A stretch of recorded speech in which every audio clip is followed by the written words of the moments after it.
You know, love has a strange way of revealing who we truly are. When someone touches the places in us we've hidden for years, our patterns start to tremble. The mask we wear in casual encounters begins to slip, and what remains is not who we pretend to be, but who we are when our hearts are finally seen. You know, love often reveals us not by what we say, but by how we withdraw. The way someone pulls back, the way their energy shifts from warmth to coolness, from presence to absence. It's not always indifference. Sometimes it's protection. Sometimes it's the soul whispering, I don't know how to be this close without losing myself. There is a kind of person who fears connection even as they crave it. They want to be seen, but only through the window of control, never through the door of vulnerability. When you are just an option to them, they remain in that window, always visible, never reachable. They offer fragments, a text that half expresses care, a meeting that feels spontaneous but scheduled on their terms, a compliment wrapped in emotional distance. You begin to notice it. They are always there, yet never truly here. It's as though they mastered the art of being present enough to keep you hoping, but absent enough to keep themselves safe. And it's not because they do not feel. In fact, they often feel too much. They have simply learned that safety and intimacy rarely coexist. They've seen love as something that consumes rather than completes, so they ration affection like a scarce resource. When they sense emotional gravity pulling them closer, they start measuring every word, every gesture, a quiet calculation hidden behind calm eyes. It's a delicate balancing act, a dance between wanting to belong and fearing to disappear within another person. To love someone like this is to hold a bird that is both desperate to be free and terrified of being alone. They need space to breathe, yet that same space becomes the distance that starves connection. They want closeness, but only in doses small enough to survive. They do not reject love. They reject the loss of control that love demands. For them, intimacy feels like surrender, and surrender feels unsafe, as if the very act of opening up might unravel all the defenses they've spent a lifetime building. So they live in fragments, half promises, half truths, half emotions. They show affection in ways that are hard to measure, subtle, quiet, and often confusing. You may find yourself questioning, do they care, or do they simply not want to lose what I offer? And perhaps the painful truth is that they care more than they know how to express. But caring to them feels dangerous, as if love is a game that always ends with someone leaving. And so they give just enough to keep you believing, yet never enough to risk believing themselves. It's not manipulation, it's survival. The distance they maintain is the only language they've learned to protect their heart. When they sense you reaching deeper, they retreat into silence. Because silence feels safer than explaining what they can't even name. Inside that quiet withdrawal, they are wrestling with their own fear. The fear of being consumed, misunderstood, or dependent on something they cannot control. It's a strange paradox. They long for love, but only in ways that don't require them to face love's mirror. Because when you love deeply, love reflects everything. Your past wounds, your insecurities, your unhealed spaces. And they're not ready to face those reflections yet. So instead, they stay on the surface, floating between affection and detachment, connection and withdrawal. This is what emotional minimalism looks like. A kind of affection that exists in half-light. They may text you good morning, but rarely share what's troubling them at night. They may show up for dinner, but leave before the conversation turns intimate. They may laugh with you, touch you, enjoy you, but you'll feel it, that invisible line where their soul refuses to cross. It's the boundary of self-preservation disguised as calm independence. To the untrained eye, it looks like strength. They're just independent, people might say. They value their space. But if you look closer, really closer, you'll see it's not independence, it's fear. The kind of fear that learned long ago that love is unpredictable. The kind that remembers the sting of being unseen, of being left, of being told that feelings are too much, too heavy, too inconvenient. So they turn love into something they can manage, small, tidy, and emotionally risk-free. Yet no matter how well they manage it, something inside them still aches. You can sense it. That quiet yearning that never finds peace. Because no matter how fiercely they protect themselves, the heart always hungers for what it was built to give. We are not meant to survive on half love. The soul cannot thrive in emotional minimalism. It may keep you safe, but safety without intimacy becomes a kind of spiritual starvation. They will talk about freedom, how they don't need anyone, how they like being on their own. But if you listen carefully, you'll hear the loneliness between their words. Their independence is both armor and exile. They have mistaken solitude for peace, when in truth it's a quiet echo of self-protection. They want connection, but they want it without the chaos of vulnerability. So they call their avoidance freedom, and convince themselves that needing no one is power. But deep down, they know freedom without intimacy is emptiness dressed as strength. It's a lonely kind of existence, one that feels stable yet hollow. Because when everything must remain under control, there is no room for spontaneity, no room for emotional mess, no room for love's beautiful unpredictability. They live behind emotional glass, watching connection happen, feeling it through the safety of distance. But no matter how convincing the glass wall, the soul knows it's still imprisoned. And perhaps that's what love is trying to teach them. That true freedom is not found in withdrawal, but in surrender. That independence is not the absence of closeness, but the confidence to be yourself within it. That love is not a loss of self, but an expansion of it. Because when you are just an option, they can maintain control. But when love truly touches them, when it starts asking for their heart instead of their performance, everything they've built begins to tremble. And that trembling, that inner cracking, is not weakness, it's awakening. It's the moment the armor realizes it cannot feel. It's the moment safety starts to feel suffocating. It's the soul remembering what it was meant for.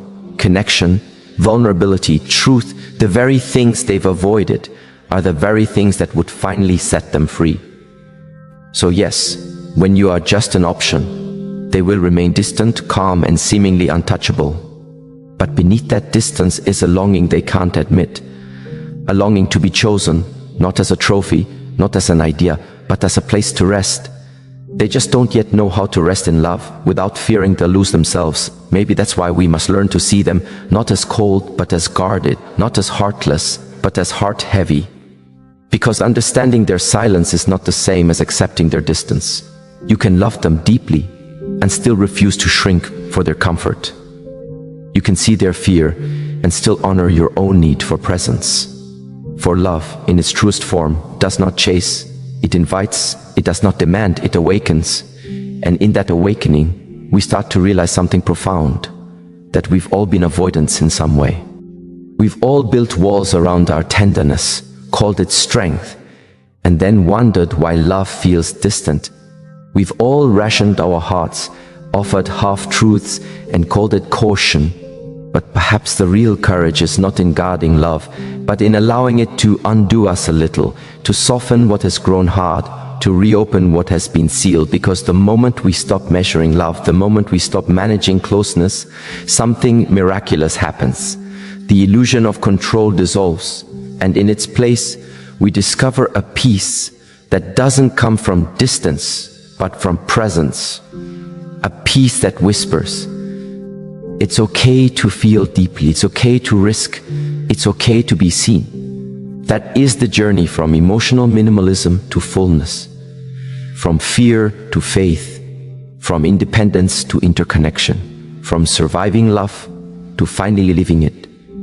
There's a moment you start to feel it, the shift, the subtle pulling away, the warmth that once felt natural begins to cool, not suddenly, but gradually, like a candle flickering out at the edge of night. They're still there. But something about their presence feels less anchored.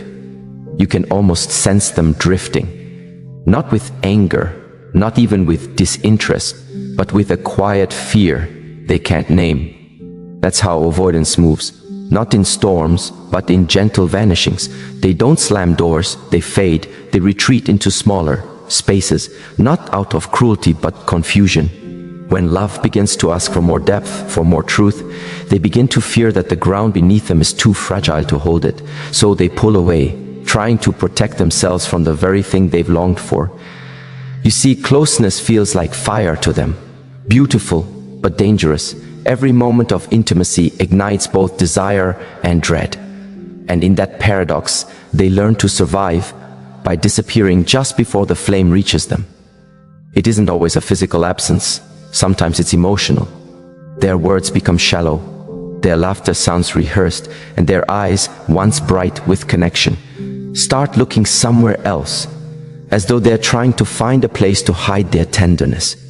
And if you ask them what's wrong, they'll likely say, nothing. Not because there is nothing, but because everything feels too hard to explain. Silence becomes their safe house, a way to escape without leaving. They will retreat into their world of solitude, where control still feels possible. The heart may ache, but at least in isolation, they know the rules. No one can betray them there. No one can abandon them, because they've already done the leaving first. To them, distance is not rejection, it's protection. The absence is a language, one that says, I don't know how to stay without losing myself. When and yet, this self-preservation comes with a cost. In their attempt to avoid pain, they also avoid healing. In their quest to stay in control, they lose the very thing that makes love meaningful: surrender. They keep their emotions so tightly bound that even joy becomes muted. It's the illusion of safety, but safety without vulnerability is a lonely peace, a peace that feels more like numbness than freedom. You start to realize that what they crave most is also what they fear most: intimacy. To truly connect is to risk being seen, and being seen requires honesty. But honesty threatens their illusion of control. So they play this delicate game, being near enough to feel connection, but far enough to never drown in it. It's a careful choreography, a dance where every step is measured, every word filtered, every emotion restrained. They believe that if they can control the distance, they can control the pain. And maybe, once upon a time, that belief saved them. Maybe as a child, when love felt conditional or unpredictable, distance was the only way they could protect their small, tender heart. So they grew up learning to hold love at arm's length, not because they didn't want it, but because they wanted to survive it. This is the illusion of control, a silent war between the heart's need for connection and the mind's obsession with safety. To love deeply requires chaos, the kind of chaos that breaks your patterns, that invites you to risk being changed. But to an avoidant heart, chaos feels like danger. So they create systems, invisible boundaries that keep emotions neatly contained. They don't want to feel out of control, because to them, losing control once meant losing everything. They will tell themselves they are protecting their peace, but what they are truly protecting is their fear. Control feels like power, but it is often disguised imprisonment. You cannot control love without caging it. And when love is caged, it begins to suffocate quietly. The more they manage it, the less they feel it. Until one day, they realize they've built a fortress so strong that not even love can enter, and not even they can escape. This is the tragedy of emotional control. It gives the illusion of strength, while draining the soul of softness. You may think you're protecting your heart, but really, you're just keeping it from breathing. And somewhere deep within, they know this. They know that the control which once kept them safe is now the very thing that keeps them alone. When love knocks too gently, they ignore it.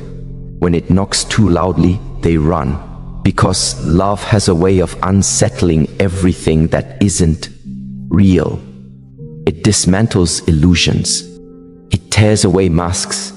It doesn't care for your systems or your comfort zones. It comes to awaken, not to appease. And awakening is rarely gentle. So when they love someone but are still trapped in the illusion of control, they will oscillate between warmth and withdrawal. They'll show up on their own terms, retreat when things grow deep, and return just when you start to move on. It's not to play with you. It's to regulate their panic. Because intimacy feels like drowning to someone who has lived most of their life on dry emotional land. You begin to see that their control is their oxygen. It's what they need to feel safe, even if it starves them of love. They may not know how to surrender, but they do know how to survive. And that's what their patterns are: survival. You can't force them out of it. You can only understand that their silence speaks more than their words ever could. And then comes the next layer: conditional presence. They will appear when it feels easy, when the energy is light, when affection can be exchanged without demand. But the moment love asks for depth, for honesty, for patience, for accountability, they vanish into emotional fog. It's not that they don't care, it's that they cannot yet bear the weight of being seen when they don't feel in control. Their presence becomes conditional, not because their love is false, but because their courage is limited. They show up for the laughter, but not the tears, for the beginnings but not the depth, for the comfort but not the responsibility. It is their way of saying, and I want to love, but I don't know how to stay when love gets real. To you, it may feel like rejection. It may feel as though you are not enough to hold their attention, not enough to soften their fear.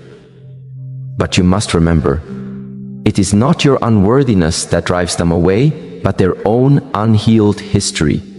Their heart is still negotiating with ghosts, trying to make peace with the pain that taught them closeness is costly. So, what do you do when someone's love is conditional? You learn to see through the illusion. You begin to understand that true love does not measure safety in distance, nor affection in convenience. Real love shows up. Even when it's hard, it listens. Even when it doesn't understand. It stays, not because it's easy, but because it's true. Conditional presence will never heal you. It will only keep you guessing. But if you can look past the pain, you'll see the story behind it. A person who is still learning to trust life again. A soul that is terrified of repeating the past. And perhaps in that understanding, you'll find peace. Not in fixing them, but in knowing that love to be real must flow freely. Because love that hides behind control isn't love. It's fear dressed in elegance. And love that only shows up on conditions isn't love. It's longing bound by limitation. The heart was never made to be measured. It was made to be poured out. To withhold it is to betray its nature. And maybe that's what this reflection is really about. Learning to see the sacred difference between protecting your heart and imprisoning it. To understand that while distance can give perspective, avoidance gives only loneliness. The heart cannot breathe in cages, no matter how beautiful they are. There is a quiet kind of fear that sits behind every avoidant heart. Not loud, not visible, but ever present. It's the fear of owing someone emotional truth. The moment connection begins to deepen, that fear awakens. It whispers that love comes with a price, that to be known means to be indebted, that to give too much of oneself is to lose one's freedom. So they guard their truth like a secret currency. Every confession feels like a transaction. Every admission of need feels like surrender. They crave intimacy, but dread the vulnerability it demands. Because vulnerability means being accountable not only to another person, but to themselves. They will speak impartial truths, half expressions that reveal just enough to keep you close, but never enough to make them feel exposed. You may notice how their words are always tidy, how their stories are told with careful distance, as if emotion were something fragile that might shatter if touched too directly. They live in the space between connection and concealment, wanting to be loved, yet terrified of what real love might ask of them. To To them, love is a contract where one always risks losing more than the other. So they prefer admiration over intimacy. They'll let you adore them, even rely on them, but they will resist the urge to rely on you, because to rely means to trust, and trust is the one currency they have learned to spend sparingly. You can sense it, this unspoken struggle between wanting to be wanted and fearing the cost of being needed when they feel you reaching deeper. When your questions touch something real, they withdraw into ambiguity. They smile to change the subject, offer reassurance instead of transparency. And it's not deceit, it's defense. They're trying to keep the balance between closeness and safety, never realizing that the two can coexist only when they stop managing the exchange. It's a lonely way to love, to always perform care while concealing truth, to offer connection in gestures but not in spirit. Deep down they long for a love where they can exhale, where nothing is owed, where being understood isn't a debt to be repaid.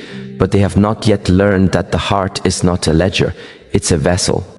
And the more it gives, the more it fills. You may start to notice how their avoidance is not just about you, it's about what they see in your eyes. Because your love becomes a mirror. And mirrors can be terrifying things. When they look into your affection, they see not only the person they are, but the person they've been running from. They see the parts of themselves they've buried. The child who was once ignored, the lover who was once betrayed, the dreamer who once believed in forever, and facing that reflection hurts. That's the strange thing about love. It resurrects what we thought we buried. It brings the ghosts back, not to haunt, but to heal. But healing requires looking, and looking requires courage. And for many, avoidance isn't a refusal to feel, it's a refusal to relive. They don't want to reopen the memories that taught them love is pain. So they turn away from the mirror. They change the subject. They detach. They distract. It's not that they don't care. It's that caring feels too much like repetition. Every time love reaches them, they remember how it felt when love once left. Every tender word echoes the ache of what was once said and never fulfilled. Every promise reminds them of a promise broken. They carry these invisible imprints like scars beneath their silence. So when you try to love them, you are not just meeting who they are, you are meeting who they've been, their past lives inside their present. And so they love in fragments, half-open hearts, half-built bridges, half-spoken truths. They crave connection, but on their own terms that guarantee safety but sacrifice depth. They will reach for you, but pull back when you reach back. It's not rejection, it's reflex. A reflex born of old pain that never learned the difference between love and loss. It's heartbreaking, isn't it? To watch someone fear the very thing that could heal them. To see them run not from you, but from what being with you awakens inside them. Because love, real love, doesn't just offer warmth, it exposes the cold places within us. It shines light into the rooms we've kept locked, and for someone used to living in darkness, that light can feel blinding. But sometimes, if you stay long enough, not to fix but to understand, something beautiful happens. They start to soften, not because you force them to, but because love, in its quiet persistence, starts to dissolve the old defenses. They begin to realize that you are not the ghost of their past. They begin to sense that maybe not every story ends in loss. And in that fragile moment of realization, you'll see it, the first crack in their armor. It may come in the form of a confession, or a trembling "I missed you." It might be subtle, a glance that lingers, a silence that feels less like withdrawal and more like surrender. It's the moment they start to risk being seen, even if only for a heartbeat, because somewhere deep within, even the most avoidant soul remembers what it means to love freely. It's buried beneath years of defense, yes, but it's there. The longing to be known without fear, to be held without obligation, to be loved without performance. When love reaches them in a way that doesn't demand, something ancient begins to awaken. They start to see that maybe safety doesn't come from distance, but from trust. That's when the healing begins. Not in grand gestures, but in the slow reintroduction to closeness, the hand that doesn't flinch when held, the conversation that doesn't demand immediate truth, the silence that doesn't punish, but listens. In these moments, they begin to feel what love was always meant to be. Not a transaction, but a sanctuary. It's a gentle undoing. The kind that can't be rushed, the kind that doesn't need words. And as they begin to open, they realize something they've long forgotten. That love is not repetition. It is renewal. It doesn't mimic the past, it rewrites it. It offers a chance to experience closeness without the chains of old memory. Their fear of emotional debt begins to fade, replaced by understanding that love isn't about owing, but about offering, that to be needed isn't a trap but a testament, that being seen doesn't mean losing yourself. It means finally being found. You start to notice the way their eyes change, how they hold contact a little longer, how their silence becomes less defensive and more reflective. It's the look of someone meeting love again, but this time with less resistance. The walls don't vanish overnight, but they begin to breathe. The fortress becomes a home, and in this new space, something remarkable unfolds. They begin to tell their story, not the edited version, but the real one. They start to speak about their past, not as a prison, but as a teacher. The wounds that once made them hide now become wisdom they share. Because when love is met with patience instead of pressure, even the most guarded heart learns to trust its own rhythm again. And that's when they understand the most profound truth of all. That love doesn't erase the past, it redeems it. Every painful chapter becomes a reason to love more consciously. Every scar becomes proof that they've survived. And in that awareness, their fear begins to dissolve. They no longer need to control love, because they finally realize love was never meant to be controlled. It was meant to be experienced, surrendered to, breathed in. And in that surrender, they find what they've been searching for all along. Not perfection, not certainty, but peace. The peace of knowing that real connection doesn't ask you to be flawless, it asks you to be honest. That love, when it's true, doesn't demand that you owe it anything. It only asks that you allow it to stay.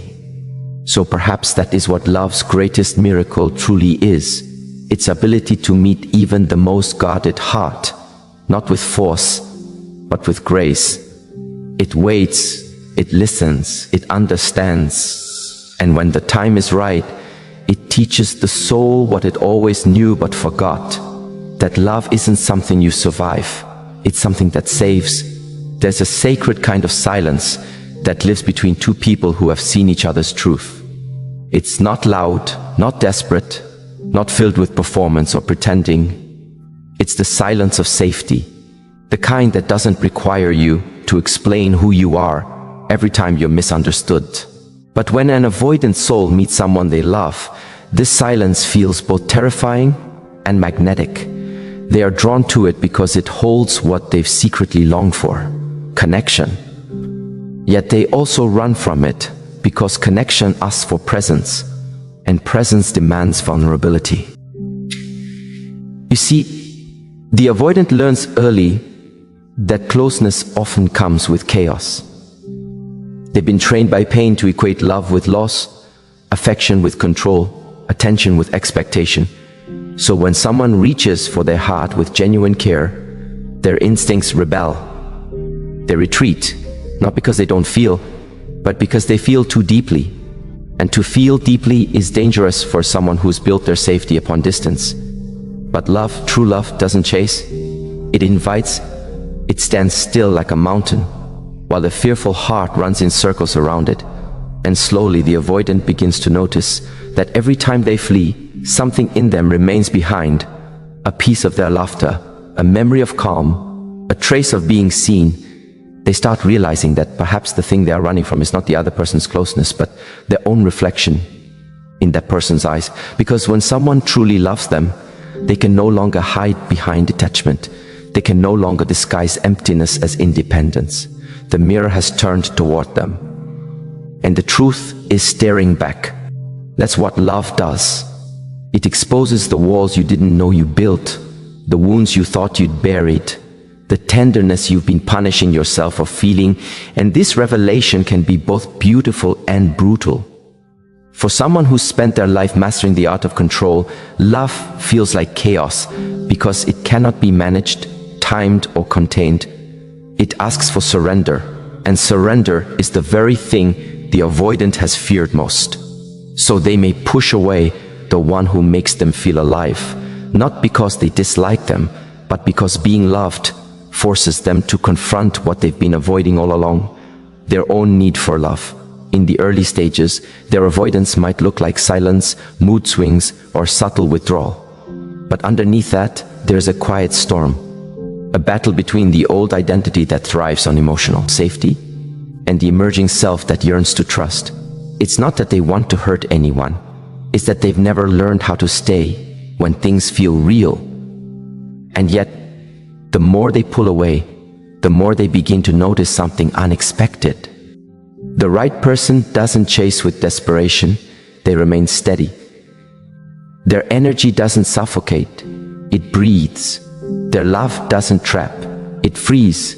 They speak with honesty, not manipulation. They listen without judgment.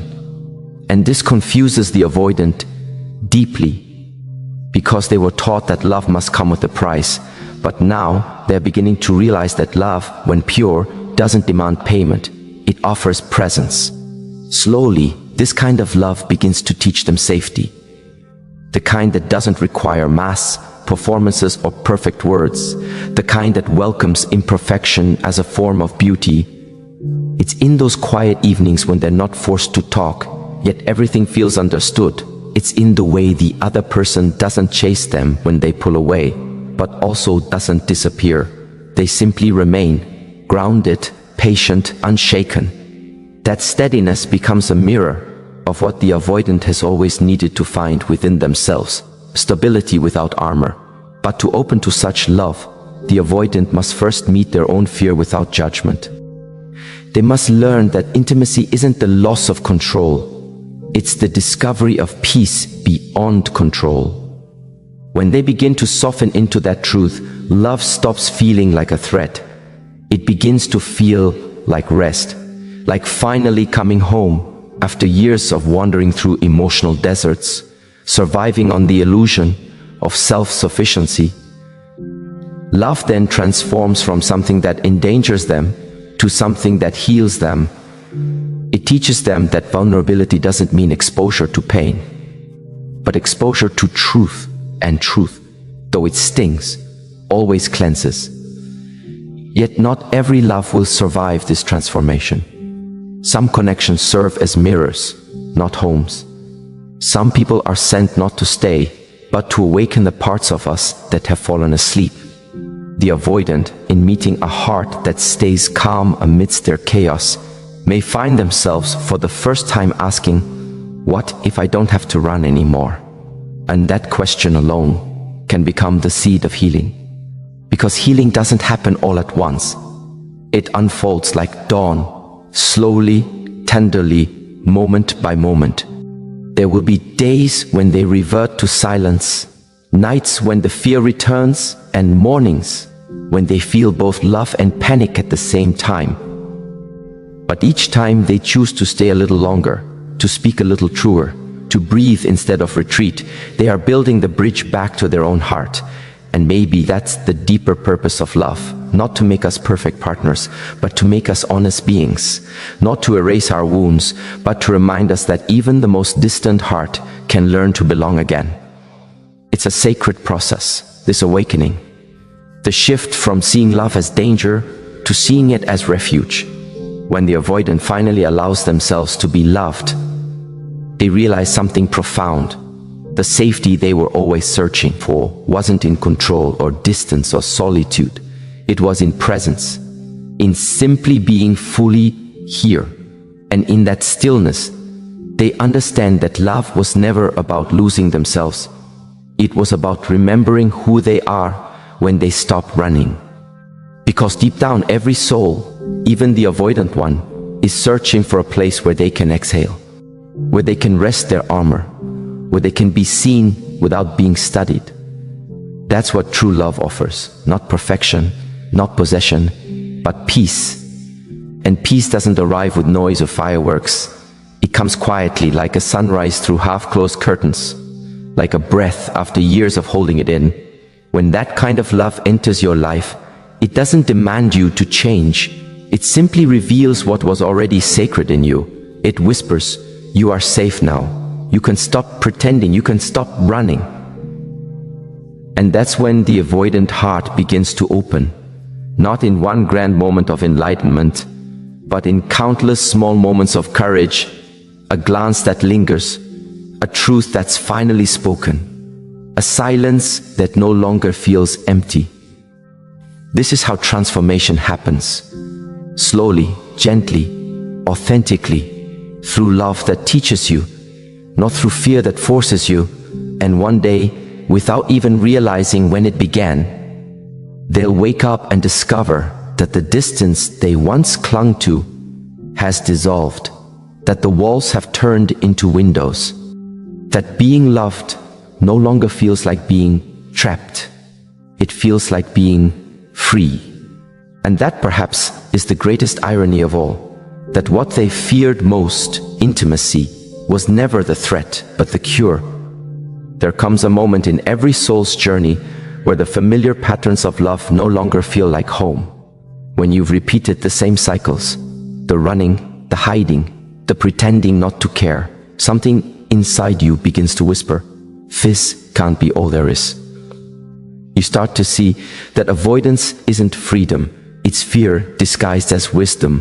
It's the ego's way of saying, "If I never need anyone, then no one can hurt me."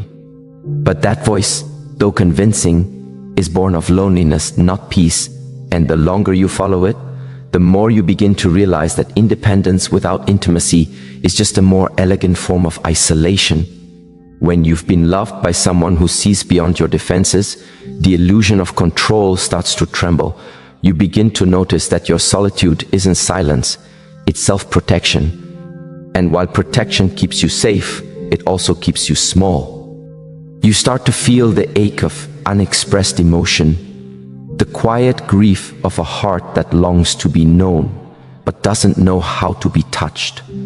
It's a strange kind of suffering, not loud, not dramatic, but deep, like the echo of laughter in an empty room, or the warmth of a fire you won't let yourself sit beside. In those moments of clarity, something subtle begins to shift. You realize that avoidance is not strength, it's fatigue. It's the exhaustion of someone who has been running too long from their own reflection. You can't keep outrunning what you are. And what you are is love. Not the needy, dependent kind, but the kind that exists even when you're alone. The kind that does not demand, only radiates. The kind that doesn't chase. It simply is. When you begin to awaken to that truth, you stop fearing closeness because you understand that love doesn't require the loss of self. It's the discovery of a deeper self. A self that isn't threatened by vulnerability, but expanded by it. A self that understands that to be open is not to be weak. It's to be alive. And yet, for many, this realization doesn't come easily. It takes time. It takes heartbreak. It takes standing in the ruins of your own avoidance and realizing that no amount of distance has ever healed what's broken within. It takes the humility to admit, I pushed love away, not because it wasn't real, but because I wasn't ready to receive it. There's a deep humility in that awareness, the kind that softens pride into prayer. You begin to see that the one you kept running from wasn't them. It was the version of yourself that still wanted to trust, to feel, to surrender. You weren't avoiding love. You were avoiding the vulnerability love required. Because to be loved truly means to be seen. And to be seen means your masks must fall. So when someone loves an avoidant, they are not simply loving a person.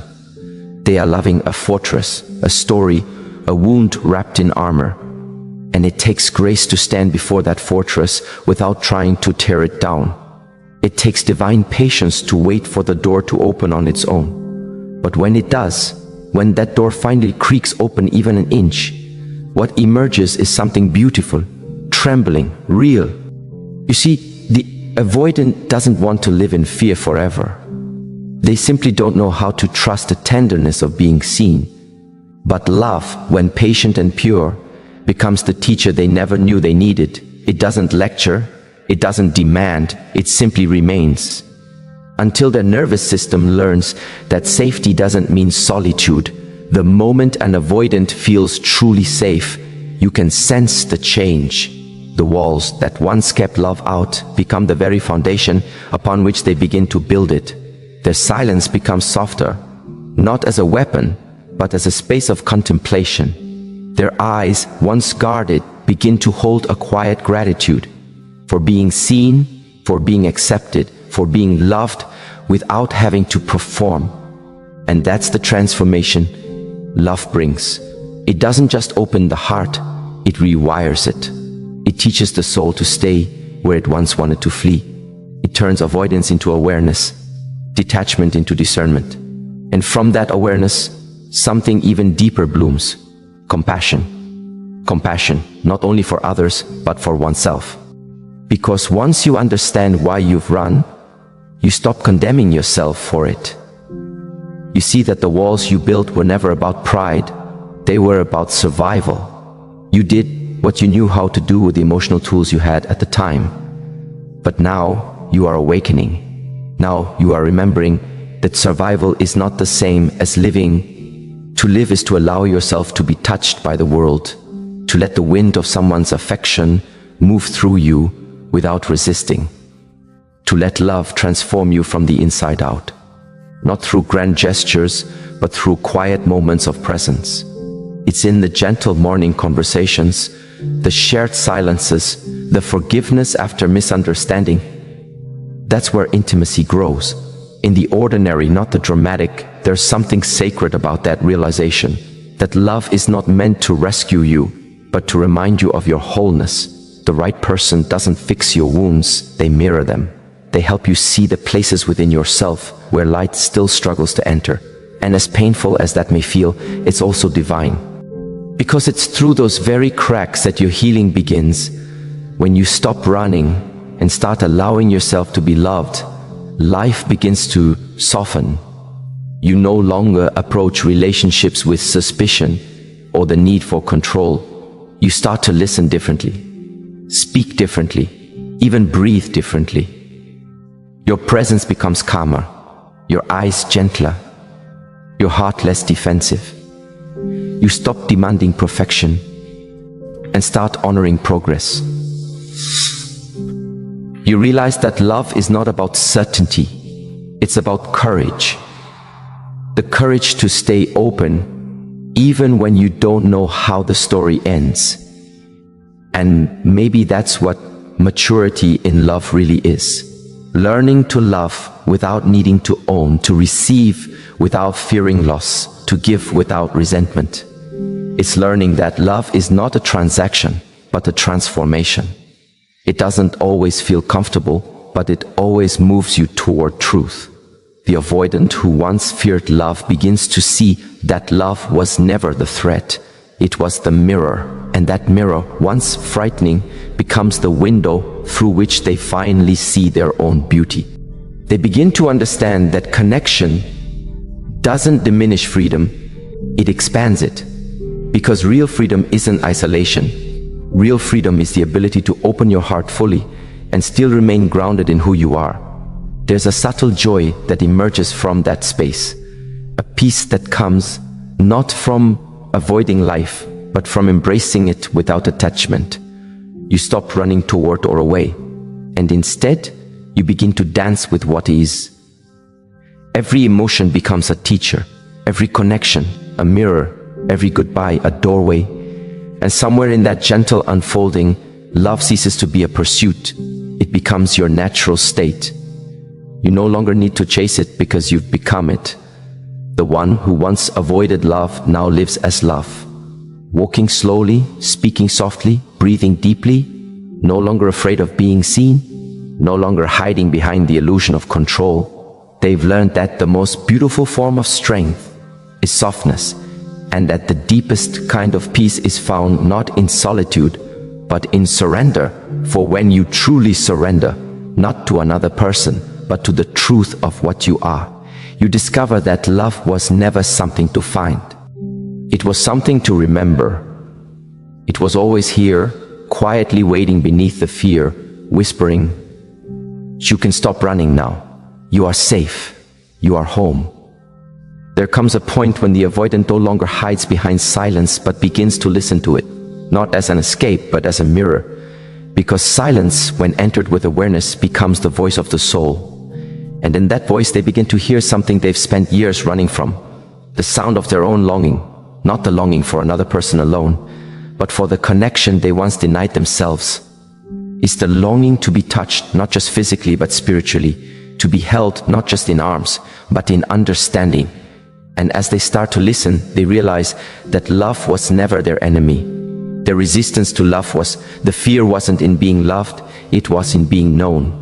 Because to be known is to stand naked before truth, with no masks to hide behind, no roles to play, no rehearsed answers to protect the heart. Yet this very nakedness, this exposure of the soul, is the beginning of peace. When they begin to see love not as a demand but as a reflection, something inside them softens. The heart, once tense like a clenched fist, slowly begins to open. They start to understand that love doesn't mean losing yourself. It means returning to yourself, without the armor, without the pretending. It's like walking into the ocean after years of drought. The water feels both terrifying and healing, but once you surrender to it, you remember that this is where you were always meant to belong. The avoidant heart begins to see that love doesn't cage you. Fear does. Fear convinces you that love will take something from you. But love, when it is true, gives back what fear has stolen. It gives you presence. It gives you stillness. It gives you a mirror to your own divine nature. It whispers you don't have to protect yourself from something that was sent to heal you. Yet this awakening doesn't come through perfection. It comes through patience, through the small moments where you choose to stay when you want to run, through the quiet courage of vulnerability, saying I'm scared instead of pretending you're indifferent. That's how healing begins, not in grand gestures, but in the sacred ordinary. The moment you breathe through your fear instead of feeding it, the moment you let someone love you without trying to prove you deserve it, the moment you stop measuring love through safety and begin to experience it through surrender. And surrender is not a collapse, it's an awakening. It's the end of the war between the heart and the mind. It's the moment when you stop needing to win love and instead allow yourself to receive it. You realize that the love you kept rejecting was never conditional. It was your own reflection calling you home. In that realization, something shifts. The one who once built walls begins to build bridges. The one who once ran begins to rest. They no longer see intimacy as a trap, but as an invitation to grow, to be known, to expand. Love becomes less about possession and more about presence. It's no longer about keeping someone or being kept. It's about meeting one another in freedom. And freedom, real freedom, doesn't mean solitude. It means being so rooted in yourself that closeness no longer threatens you. It means being able to hold someone without losing your own shape. It means knowing that love isn't a prison. It's the air both souls breathe together. In this stage, love transforms from emotion into awareness. It's no longer a feeling that rises and falls with the tides of mood. It becomes a way of being. You begin to see love everywhere, in the eyes of the person who forgave you when you withdrew, in the stillness of the morning light, in the quiet grace of your own breath. Love becomes not something you find, but something you embody. And when love becomes embodiment, fear begins to dissolve, because fear cannot exist where truth lives. The avoidant learns that intimacy doesn't mean dependency, it means alignment. It's when two souls walk beside each other, not to complete one another, but to remind each other of their wholeness. Through this realization, they begin to understand what it means to love deeply. It's not about possession or permanence. It's about seeing another soul clearly and saying, even if we must part, what I've seen in you will stay with me. That's the kind of love that heals, not through control, but through reverence. It's in that reverence that the avoidant heart finally finds peace, because the battle has ended. The need to prove, to hide, to run, all of it fades. In its place, there's a stillness that feels like truth, a knowing that says, I am no longer afraid of being seen. I am no longer afraid of being loved. They begin to realize that love never asked them to change who they are. It only asked them to become who they were before fear told them to hide. And with that awareness, they start loving differently, gently, consciously, not out of need, but out of overflow. They no longer fear closeness because they no longer confuse it with losing themselves. They understand that the deepest intimacy begins when two souls can stand side by side, whole, free, unafraid, and simply be love in its purest form becomes a mirror through which both people see God reflected in one another. Not a God of religion, but of presence, the divine essence of connection, the eternal thread that runs through all beings. It is in that realization that they finally understand why love frightened them so much, because it reminded them of their own power, the power to feel, to heal, to create, to forgive. Love wasn't here to break them, it was here to awaken them. And so they soften, their edges round into gentleness, their silence becomes serenity, not avoidance, their independence becomes interdependence. A dance between giving and receiving, holding and releasing. They begin to live with open hands, no longer grasping for control, no longer fearing loss, because they understand that love cannot be lost when it becomes who you are.